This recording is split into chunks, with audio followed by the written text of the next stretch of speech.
So when you are sad, demotivated, negative all around, negativity is all around you, and depressed and are having those pangs of anxiety and grief.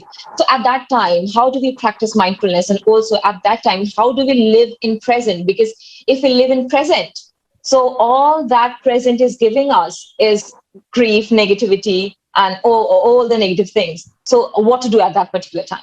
Okay, so just a bit about me to back this question up. I have been dealing with depression since I was 16 years old.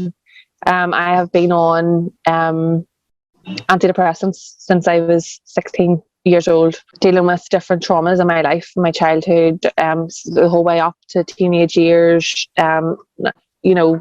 Thankfully, my connections and my relationships with my family are brilliant at the minute, and you can do a lot of self-healing that way. So I didn't just get to where I'm at the minute by just waking up one day and thinking, I'm going to be mindful today. I'm amazing. I know what I'm doing. So I would just suggest to start small.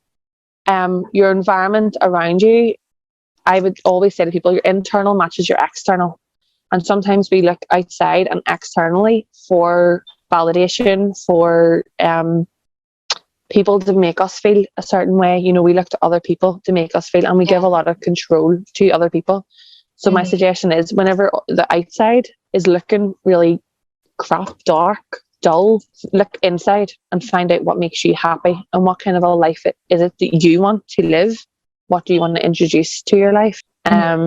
And start there. And also a big thing for me, I'm a big believer in the law of attraction. And that's about practicing gratitude. So they have a saying, attitude for gratitude.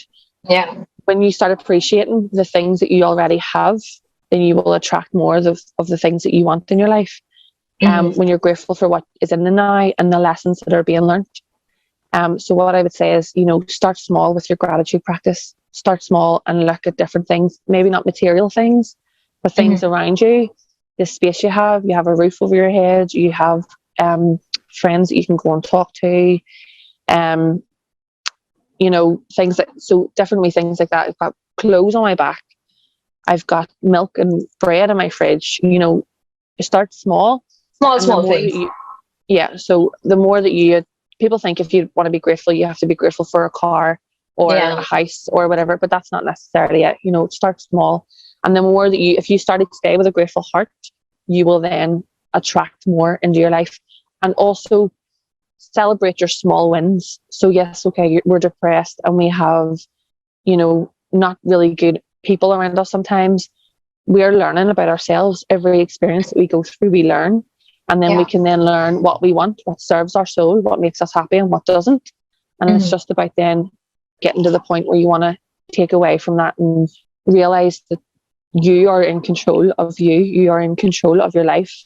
You have the power within you. We're powerful beings. Human beings are very, very powerful beings. And once you realize that, and once you realize you have a connection, a spiritual connection, and inner wisdom and inner intuition, you realize you're actually not alone, and it's not up to anybody else. Nobody else can control you or your emotions, because you have it in you and you can decide what it is you want to do. Okay.